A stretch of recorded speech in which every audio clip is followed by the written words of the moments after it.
Dear students, पिछले lecture में हम लोग summons case and warrant case को डिस्कस किए थे।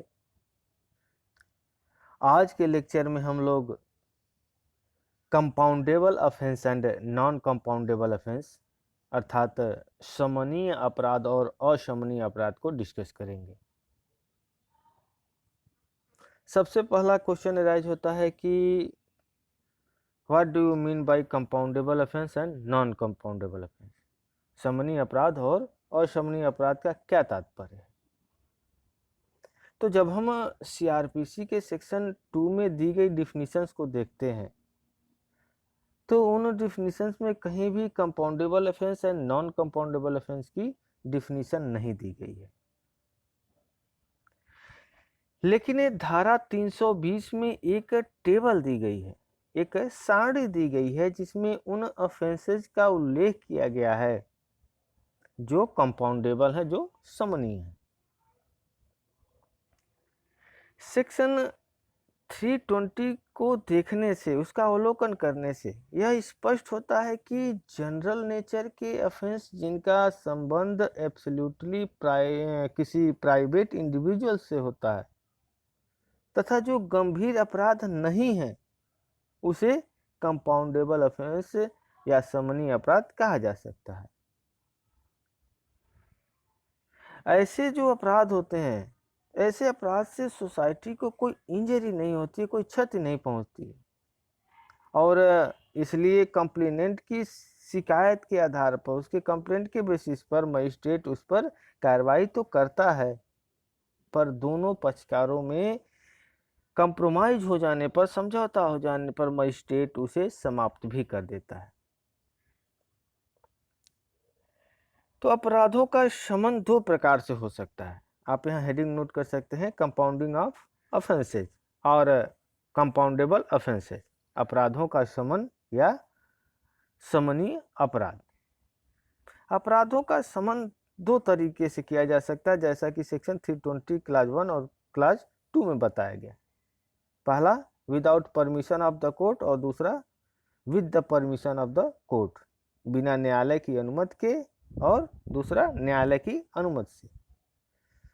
तो पहली हेडिंग आप नोट कर सकते हैं, बिना न्यायालय की अनुमति के, without permission of the court, section 320 class 1। Section 320 class 1 कहता है कि the offences punishable under the sections of the Indian penal code specified in the first two columns of the table next following may be compounded by the persons mentioned in the third column of that table। अर्थात नीचे दी गई सारणी के प्रथम दो स्तंभों में विनिर्दिष्ट भारतीय दंड संहिता की धाराओं के अधीन दंडनीय अपराधों का शमन उस सारणी के तृतीय स्तंभ में उल्लिखित व्यक्तियों द्वारा किया जा सकता है। तो जब सेक्शन 320 क्लास 1 को हम देखते हैं तो उसमें एक टेबल दिया गया है। उस टेबल में बताया गया है कि कौन से अपराध होंगे, कौन से सेक्शन हैं और किस व्यक्ति द्वारा उसका शमन किया जा सकता है। अर्थात सेक्शन 320 क्लास 1 में एक टेबल दिया गया है जिसमें आईपीसी के ऑफेंसेज और उसके सेक्शंस को बताया गया और साथ साथ तीसरे कॉलम में बताया गया कि वो कौन व्यक्ति होंगे जो अपराध का शमन कर सकते हैं, कंपाउंड कर सकते हैं। इस प्रकार सेक्शन 320 क्लास 1 में उन अपराधों को बताया गया है जिनमें मुकदमे के जो पक्षकार हैं, पार्टीज हैं, कंप्रोमाइज करके मुकदमा वापस ले सकते हैं, समझौता करके अपने केसेस को वापस ले सकते हैं। For example, voluntary causing hurt, स्वेच्छा उपहत कारित करना, जिसको कि आईपीसी सेक्शन 323 में बताया गया था।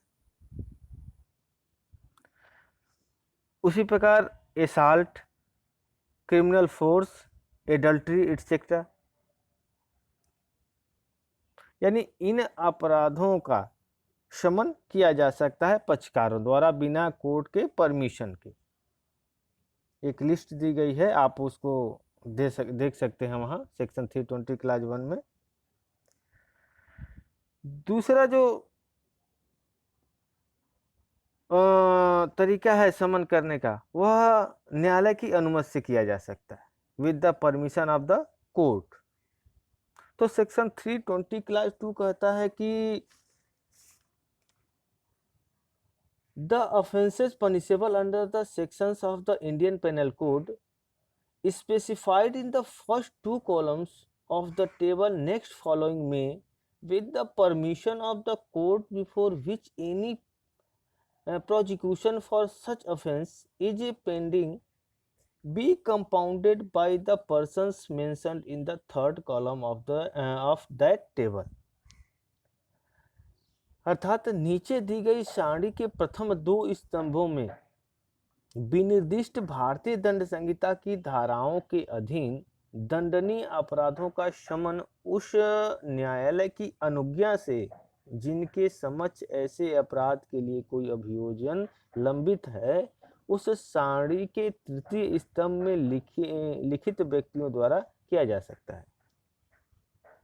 यहाँ भी एक टेबल दिया गया है और टेबल में बताया गया कि इन अपराधों का शमन कंपाउंड किया जा सकता है पक्षकारों द्वारा। लेकिन यह जो टेबल है वह उन अपराधों का शमन किया जा सकता है किस तरीके से? न्यायालय की परमिशन से, with the permission of the court.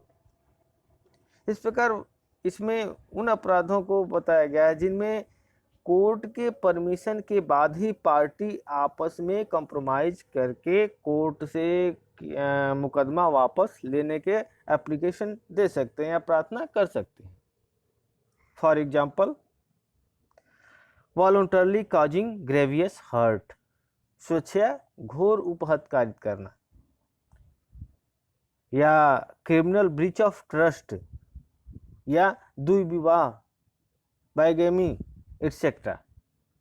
यानी इन अपराधों का शमन किया जा सकता है, लेकिन किस तरीके से? With the permission of the court. इसी प्रकार और भी अपराधों के बारे में वहाँ बताया गया है, तो आप वहाँ देख सकते हैं। अब यहाँ एक प्रश्न उठता है कि जब अपराध का समन पक्षकारों द्वारा कर दिया जाएगा तो उसका इफेक्ट क्या होगा, उसका प्रभाव क्या होगा? तो इसके लिए हमें सेक्शन 320 क्लास 8 को देखना होगा, धारा 320 क्लास 8 को देखना होगा। तो आप वहाँ बेयर प्रोविजन देख सकते हैं सेक्शन 320 क्लास 8 का। हम अपने लैंग्वेज में इसको बताते हैं आपको। अपराध का समन किए जाने पर एक्यूज्ड एक्यूटल हो जाएगा, एक्यूज्ड का एक्यूटल हो जाएगा। दोष मुक्ति के आदेश के बाद मामले को कोर्ट के समक्ष पुनः नहीं लाया जा सकता। यानी अगर पक्षकारों द्वारा अपराध का समन कर दिया जाता है तो उसका प्रभाव क्या होगा? उसका प्रभाव यह होगा कि जो एक्यूज्ड है, जो अभियुक्त है, उसकी दोष मुक्ति हो जाएगी, उसका एक्यूटल हो जाएगा और न्यायालय के समक्ष उसको पुनः नहीं लाया जा सकता। जैसा कि हमने ऊपर बताया कि किसी अपराध का कंपाउंड समन केवल उन्हीं व्यक्तियों द्वारा किया जा सकता है जिनके द्वारा या जिनके विरुद्ध अपराध किया गया हो, परंतु सेक्शन 320 क्लास 4 में बताया गया है कि अन्य व्यक्तियों द्वारा भी किया जा सकता है। किन परिस्थिति में किया जाएगा उसको आप बेयर प्रोविजन यहाँ देख सकते हैं।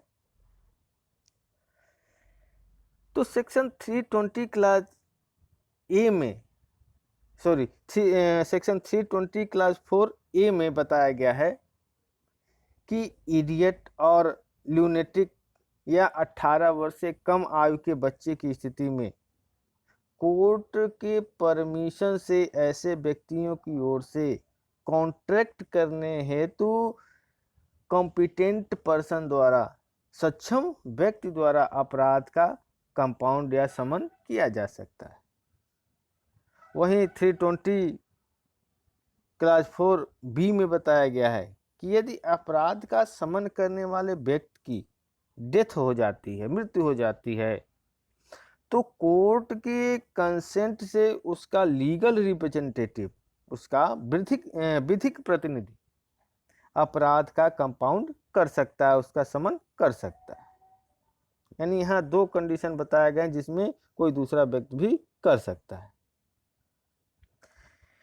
इस प्रकार न्यायालय द्वारा निर्णय दिए जाने के पूर्व किसी भी स्थिति में अपराध के समन के लिए एप्लीकेशन किया जा सकता है, दिया जा सकता है। अब नॉन कंपाउंडेबल ऑफेंस क्या होता है? जैसा कि हमने ऊपर बताया अभी कि न तो कंपाउंडेबल ऑफेंस और न ही नॉन कंपाउंडेबल ऑफेंस की डिफिनीशन सेक्शन 2 में दी गई है। तो जब हम सेक्शन 320 क्लास 9 को देखते हैं तो यहाँ से ये बिल्कुल स्पष्ट हो जाता है कि जिन अपराधों का उल्लेख इस धारा में नहीं किया गया, यानी 320 में नहीं किया गया है, उनका समन नहीं किया जा सकता। अर्थात ऐसे ऑफेंस नॉन कंपाउंडेबल ऑफेंस होते हैं। ऐसे अपराध जो गंभीर प्रकृति के होते हैं, सीरियस नेचर के होते हैं तथा सोसाइटी के अगेंस्ट किए गए होते हैं, वे नॉन कंपाउंडेबल ऑफेंस कहलाते हैं। ऐसे केसेस में कंप्लेनेंट अर्थात जो एग्रीव्ड पार्टी है, पीड़ित पक्षकार है, उसके द्वारा निवेदन पर भी न्यायालय कार्रवाई समाप्त नहीं कर सकती, क्योंकि इन्हें स्टेट एंड सोसाइटी के अगेंस्ट क्राइम माना जाता है। इस प्रकार एक्यूज्ड और एग्रीव्ड पार्टी के मध्य कंप्रोमाइज हो जाने मात्र से ही एक्यूज्ड क्रिमिनल लाइबिलिटी से मुक्त नहीं हो सकता है। यानी नॉन कंपाउंडेबल ऑफेंस असमनीय अपराधों का में पक्षकार कंप्रोमाइज नहीं कर सकते। इस प्रकार कहा जा सकता है कि सेक्शन 320 क्लास 1 और क्लास 2 में बताए गए अपराधों को छोड़कर समस्त अपराध नॉन कंपाउंडेबल हैं, असमनीय हैं। नॉन कंपाउंडेबल ऑफेंसेस पर कंप्रोमाइज लागू नहीं हो सकते। हाँ, केवल यह हो सकता है कि दंड की मात्रा निर्धारित करने में इसे कंप्रोमाइज को ध्यान में रखकर दंड की मात्रा में थोड़ी कमी लाई जा सकती है, न्यूनता लाई जा सकती है। अब आप हेडिंग नोट कर सकते हैं, difference between compoundable and non compoundable offence, समनीय अपराध और असमनीय अपराध में अंतर। तो समनीय अपराध कंपाउंडेबल ऑफेंस जनरल नेचर के होते हैं, सामान्य प्रकृति के होते हैं, जबकि नॉन कंपाउंडेबल ऑफेंस गंभीर होते हैं और साथ साथ संगीन प्रकृति के होते हैं। दूसरा अंतर है, कंपाउंडेबल ऑफेंसेज में कम दंड का प्रावधान है, जबकि नॉन कंपाउंडेबल ऑफेंसेज में अधिक दंड का प्रावधान है।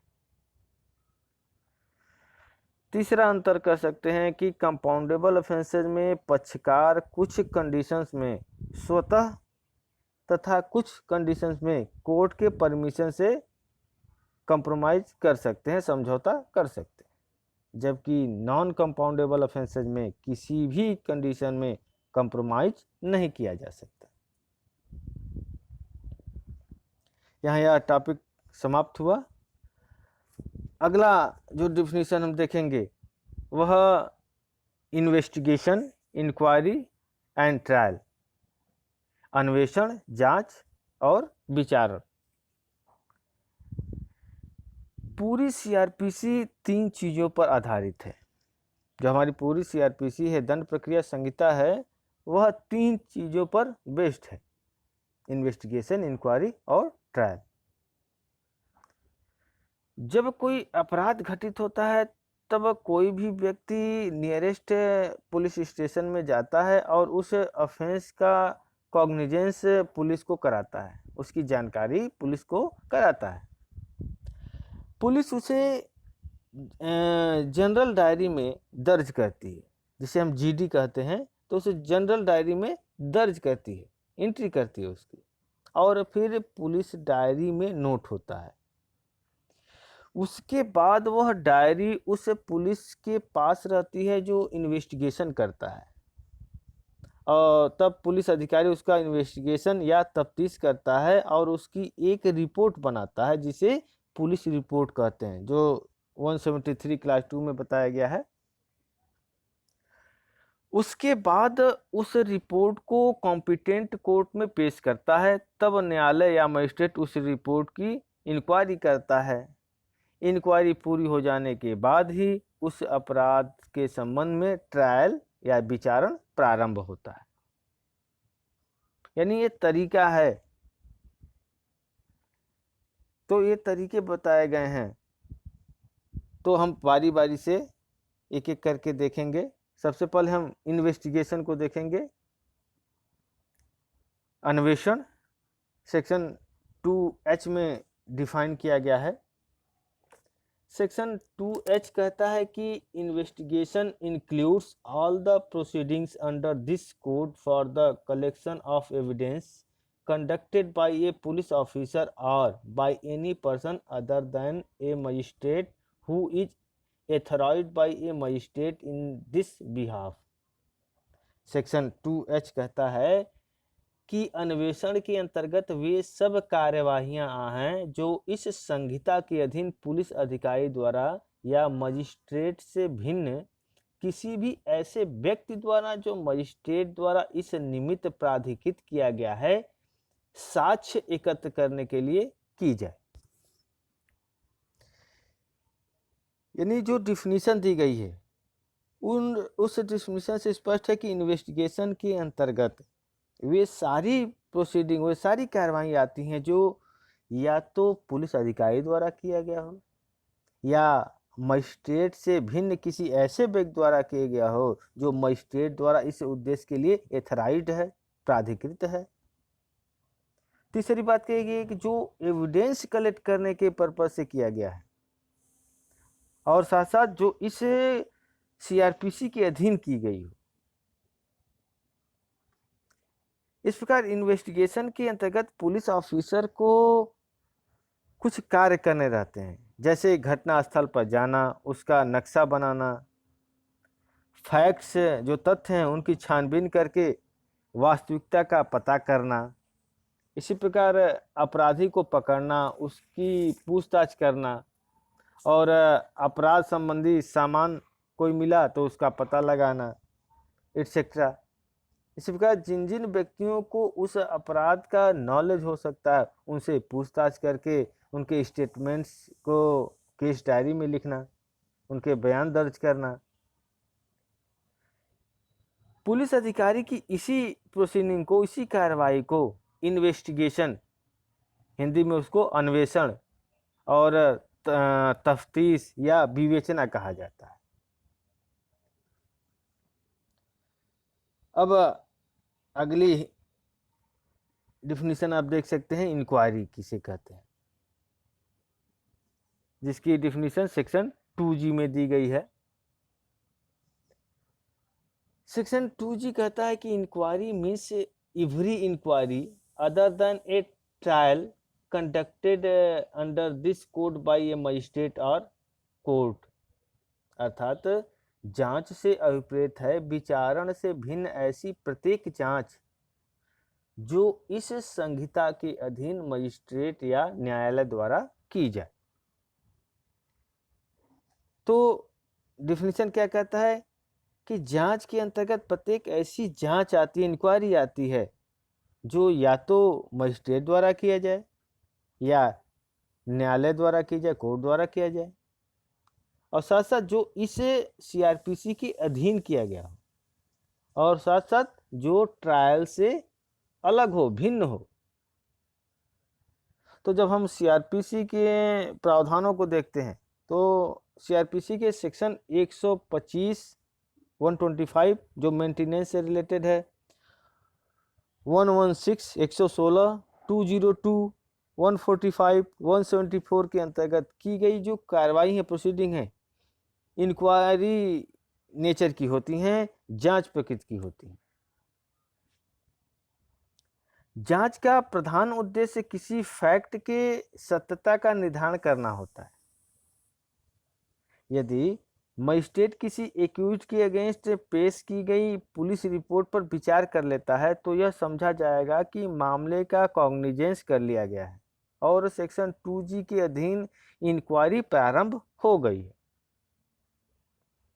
अर्थात इसके लिए मजिस्ट्रेट द्वारा कोई फॉर्मल ऑर्डर इशू करना आवश्यक नहीं है। इस सीआरपीसी के अनुसार मजिस्ट्रेट या न्यायालय द्वारा की जाने वाली प्रत्येक इंक्वायरी जो कि ट्रायल से भिन्न है, इंक्वायरी वर्ड के परिधि में आता है, जांच शब्द की परिधि में आता है। सामान्य बोलचाल की भाषा में पुलिस जांच की बात सुनी जाती है।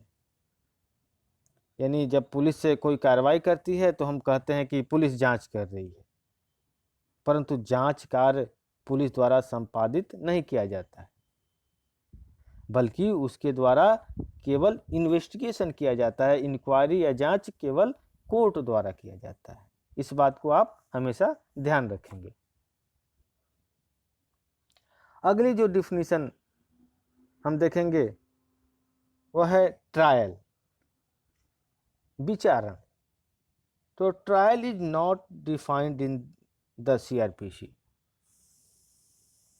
इस सीआरपीसी में विचारण शब्द को परिभाषित नहीं किया गया है। हालांकि सेक्शन 2G में ट्रायल की निगेटिव डिफिनीशन दी गई है, फिर भी ट्रायल का तात्पर्य लॉफुल वह जुडिशियल प्रोसीडिंग है जिसके द्वारा किसी ऑफेंस के एक्यूज्ड पर्सन को दोषी या निर्दोष होने का, कन्विक्शन या एक्विटल होने का डिटर्मिनेशन किया जाता है, निर्धारण किया जाता है। अब हम जांच और विचारण की तुलना करेंगे कि जहां कोई मजिस्ट्रेट या न्यायालय किसी एक्यूज्ड के कन्विक्शन या एक्विटल को निर्धारित करने के लिए इस सीआरपीसी के अधीन जांच कार्य, इंक्वायरी के कार्य संपादित करता है, वहां ऐसी इंक्वायरी को सेक्शन 2G के भावबोध के अंतर्गत जांच नहीं माना जाएगा, इंक्वायरी नहीं माना जाएगा, बल्कि उसे सरल और शुद्ध रूप से ट्रायल माना जाएगा, विचारण माना जाएगा। परंतु जहां इंक्वायरी का कार्य किसी ऐसे सब्जेक्ट मैटर से संबंधित होती है जो किसी अभिकथित या बताए गए अपराध के संबंध में कन्विक्शन या एक्विटल के विनिश्चय से संबंधित नहीं है, यानी दोषी होने या निर्दोष होने के विनिश्चय से संबंधित नहीं है, तो ऐसी इंक्वायरी के कार्य को ट्रायल न कहकर सरल और शुद्ध रूप से इंक्वायरी कहा जाएगा। फॉर एग्जाम्पल सेक्शन 125 जो मेंटेनेंस से रिलेटेड है, वो सेक्शन 125 के अंतर्गत पत्नी, अपने संतान, पेरेंट्स के मेंटेनेंस के संबंध में लाइबिलिटी के विनिश्चय की जांच और सीआरपीसी के सेक्शन 107, 108, 109, 110 के अंतर्गत कीपिंग द पीस, परिशांति कायम रखने और गुड बिहेवियर से रहने के लिए बॉन्ड प्रस्तुत करने के विनिश्चय की इंक्वायरी ट्रायल न होकर शुद्ध और सरल रूपों में केवल इंक्वायरी है। इस तरह मजिस्ट्रेट या न्यायालय द्वारा की गई वह समस्त कार्यवाहियां जो ट्रायल से पहले संपादित की जाती हैं वह इंक्वायरी कहलाती हैं। इस प्रकार स्पष्ट है कि इंक्वायरी की कार्रवाई स्वयं ही ट्रायल न होकर ट्रायल करने के पर्पज से की जाती है। अब अगली हेडिंग आप नोट कर सकते हैं, इंक्वायरी और difference between investigation, inquiry and trial. तीनों को एक साथ हम लेकर देखेंगे। तो इन्वेस्टिगेशन के अंतर्गत सबसे पहले हम देखेंगे कि पुलिस द्वारा अथवा मजिस्ट्रेट द्वारा इस संबंध में एथराइज्ड व्यक्ति द्वारा इन्वेस्टिगेशन किया जाता है। वहीं इंक्वायरी किसके द्वारा की जाती है? तो इंक्वायरी मजिस्ट्रेट या कोर्ट द्वारा की जाती है। वहीं ट्रायल भी मजिस्ट्रेट या न्यायालय द्वारा किया जाता है। दूसरा अंतर आप देख सकते हैं, इन्वेस्टिगेशन का पर्पज या ऑब्जेक्ट। तो इन्वेस्टिगेशन का उद्देश्य एवं प्रकृति ट्रायल एंड इंक्वायरी के पर्पज के लिए एविडेंस कलेक्ट करना है, साक्ष्य संग्रहित करना, इकट्ठा करना है। वहीं इंक्वायरी का object and nature related offence के संबंध में कन्विक्शन या एक्विटल के डिटर्मिनेशन के अतिरिक्त इस संहिता के अधीन अन्य किसी भी क्वेश्चन का डिटर्मिनेशन है। वहीं ट्रायल का ऑब्जेक्ट और नेचर किसी अपराध के एक्यूज्ड पर्सन का कन्विक्शन या एक्विटल होने का एडजुडिकेशन करना है, न्याय निर्णय करना है। यह अंतर है इसमें। तीसरा अंतर आप कर सकते हैं, इन्वेस्टिगेशन के कंडीशन में प्रश्न किए जाने वाले व्यक्ति अथवा जिस व्यक्ति का एग्जामिन किया जा रहा है उसको ओथ नहीं दिलाया जा सकता, उसको शपथ नहीं दिलाया जा सकता। वहीं इंक्वायरी में जिस व्यक्ति का एग्जामिन किया जा रहा है, जिसकी परीक्षा की जा रही है, उसको ओथ दिलाया जा सकता है। वहीं ट्रायल में जिस व्यक्ति की एग्जामिन किया जा रहा है उस व्यक्ति को ओथ दिलाया जा सकता है। यानी इंक्वायरी और ट्रायल में दोनों में ओथ दिलाया जा सकता है, लेकिन इन्वेस्टिगेशन में ओथ या शपथ नहीं दिलाया जा सकता। और लास्ट अंतर आप कर सकते हैं, इन्वेस्टिगेशन न्यायालय के लोकल जुरिडिक्शन के बाहर भी किया जाता है, यानी स्थानीय जो अधिकारिता है उसके बाहर भी किया जा सकता है। लेकिन इंक्वायरी सीआरपीसी के अधीन जनरली वही न्यायालय करता है, सामान्यतया वही कोर्ट करता है जिसकी लोकल जुरिडिक्शन के अधीन अपराध हुआ है। और ट्रायल के संबंध में आप देख सकते हैं कि ट्रायल उसी कोर्ट द्वारा किया जाता है जिसके लोकल जुरिडिक्शन में अपराध हुआ है। इस प्रकार जांच और विचारण में एक अंतर यह है कि यदि प्रोसीडिंग का अंत अपराधी को दंडित किए जाने या छोड़ दिए जाने में होता है तो वह ट्रायल होता है, जबकि जिन्हें प्रोसीडिंग का अंत दंडित होना या छूटना नहीं है वे सब इंक्वायरी कहलाती हैं। विचारण प्रारंभ होने के पहले की प्रोसीडिंग इंक्वायरी नेचर की होती हैं, जबकि जांच के उपरांत विचारण का प्रारंभ होता है। जब इन्हें इंक्वायरी हो जाती है उसके बाद ट्रायल प्रारंभ होता है। ट्रायल का प्रारंभ वहां से माना जाता है जब एक्यूज्ड के ऊपर चार्ज फ्रेम कर दिया जाता है, आरोप विरचित कर दिया जाता है तथा एक्यूज्ड से पूछा जाता है कि तुम्हारे ऊपर जो चार्ज लगाया गया है क्या तुम उसे स्वीकार करते हो या ट्रायल करने का क्लेम करते हो। तो आरोप या चार्ज के ट्रायल तक की संपूर्ण कार्रवाई जांच के समान होती है। जो ही विचारण या ट्रायल का प्रारंभ होता है जांच का अंत हो जाता है। अब आप अगली हेडिंग नोट कर सकते हैं, डिस्चार्ज एंड एक्विटल, उन्मोचन एवं दोष मुक्ति। तो डिस्चार्ज किसे कहते हैं, एक्विटल किसे कहते हैं, पहले जानेंगे, उसके बाद दोनों में क्या डिफरेंस है, क्योंकि ये वर्ड बार बार आएंगे इसलिए यही आपसे डिस्कस कर देते हैं।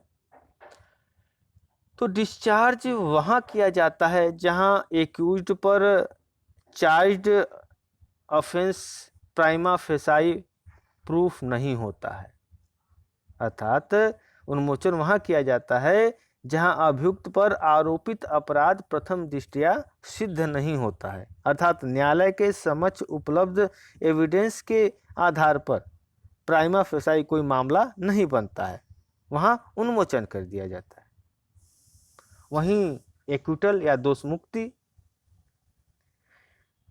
मुक्ति हमेशा मामले के मेरिट पर विचार करने के उपरांत एक्यूज के अगेंस्ट चार्ज प्रूफ नहीं होने पर एक्विटल का आदेश किया जाता है, दोष मुक्ति का आदेश किया जाता है। यानी जब आरोप साबित नहीं होता है तब दोष मुक्ति दिया जाता है कोर्ट द्वारा। अब दोनों में अंतर क्या है? तो डिस्चार्ज एक्यूज की कन्विक्शन अथवा एक्विटल का संकेत नहीं करती है, जबकि एक्विटल एक्यूज के निर्दोष होने की स्वीकारोक्ति है कि वह व्यक्ति निर्दोष है। दूसरा अंतर आप कर सकते हैं कि डिस्चार्ज आरोप के विवेचन के पहले किया जाता है, यानी चार्ज फ्रेम करने के पहले किया जा सकता है, तथा एक्विटल का निर्णय चार्ज फ्रेम होने के पश्चात तथा विचारण के समापन पर ही संभव है। तीसरा अंतर कर सकते हैं कि उन्मोचन का आदेश, डिस्चार्ज का आदेश फाइनल नहीं होता, अंतिम नहीं होता है, तथा डिस्चार्ज एक्यूज्ड जो उन्मोचित अभियुक्त है उसके विरुद्ध बाद में यानी उत्तरवर्ती अवस्था में, बाद की अवस्था में ट्रायल पुनः प्रारंभ किया जा सकता है। यानी जब कोई एविडेंस ऐसा मिल जाए तो बाद में भी उसका ट्रायल चालू किया जा सकता है, उन्मोचन के बाद भी। जबकि एक्विटल ट्रायल के समापन का संकेत करती है। इस प्रकार एक्विटल पर पुनः विचारण का प्रश्न ही नहीं उठता है, यानी अगर एक बार दोष मुक्ति हो गई तो उसका ट्रायल पुनः नहीं किया जा सकता, लेकिन अगर उसका उन्मोचन किया गया है तो उसका ट्रायल फिर से चालू किया जा सकता है, अगर कोई इस प्रकार का एविडेंस बाद में मिल जाता है तो। अगला अंतर कर सकते हैं कि डिस्चार्ज के अगेंस्ट रिवीजन किया जा सकता है, जबकि एक्विटल के अगेंस्ट अपील की जाती है। और लास्ट डिफरेंस देख सकते हैं, डिस्चार्ज का प्रोविजन केवल वारंट केसेज में है, जबकि समन केसेज में केवल एक्विटल और कन्विक्शन का प्रोविजन है। इस प्रकार यह सामान्य बात थी, उसको यहाँ हमने डिस्कस किया। और लास्ट हेडिंग आप डाल सकते हैं कन्विक्शन एंड सेंटेंस। तो इस दोनों के अंतर को भी आपको जानना चाहिए कि दोषसिद्धि क्या होती है और दंडादेश क्या होता है। तो जब कोर्ट किसी मामले में ट्रायल के दौरान यह पाता है कि एक्यूज्ड के ऊपर अमुक अपराध बन रहा है, यानी इस सेक्शन के अंतर्गत कोई ऑफेंस बन रहा है, फॉर एग्जाम्पल कोई चोरी का मामला हो और चोरी के मामले में एक्यूज्ड पर जो सेक्शन जो चोरी के एलिमेंट हैं वे सारे एलिमेंट पूरे हो जाते हैं, तो कोर्ट यह कहता है कि तुम्हारे यानी एक्यूज को कहता है कि तुम्हारे ऊपर इस सेक्शन के अपराध सिद्ध हो रहा है, जिसे कन्विक्शन कहते हैं, जिसे दोष सिद्धि कहते हैं, यानी दोष को सिद्ध कर रहा है कोर्ट। उसके बाद न्यायालय एक्यूज से पूछता है कि तुम्हें कुछ कहना है। यहाँ नेचुरल जस्टिस के प्रिंसिपल का पालन किया जाता है, अर्थात दूसरे पक्ष की सुनो, और यदि एक्यूज कुछ नहीं कहता तो न्यायालय सेंटेंस यानी दंडादेश जारी करता है, इशू करता है। यानी पहले दोष सिद्धि होती है, यानी ट्रायल जब हो जाता है तो उसके बाद दोष सिद्धि होती है, और दोष सिद्धि के बाद कोर्ट सेंटेंस पास करता है, दंडादेश जारी करता है। धन्यवाद।